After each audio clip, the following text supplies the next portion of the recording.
Karong summer, usa sa mga dagsaon mao ang mga beach resorts ni ay kaliguanan sa Islas Camotes nga di na kinahanglan mo gasto og dako, bida sab dinhi ang mga rock formations.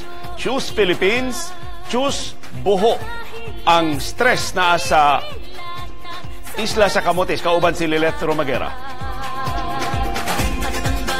10 minutos gikan sa highway sa lungsod sa Poro sa Camotes Island, makita ang usa ka public beach resort, ang Boho Rock.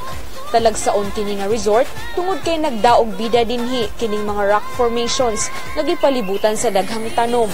Sa ubos nga bahin sa resort, ang bato nga napormang barko diin mahimo kang mo-dive.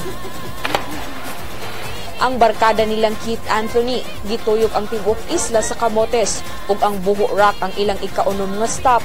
Gikan pa sila sa Dolores, Eastern Samar. Kaming magtatropa na sa Cebu mag-vacation tapos may tropa kaming taga Cebu tapos dinala kami dito tapos maganda daw kasi. I've been in so many islands but this is different. Ang langyaw nga si Simon sa iyang ikaunong kahigayon nga pagbalik sa Pilipinas, wa pakyasa ang pagbisita sa isla sa Camotes. Matag duha ka tuig siyang muanhi sa Sugbo alang sa iyang negosyo ug pamilya. Really nice. Actually, I'm married to a Filipina, so I'm here for vacation but also family business. Gipasalig sa tagduma sa Boho Rock nga may lifeguards nga naka-standby paglikay nga may madisgrasya sa pagdive.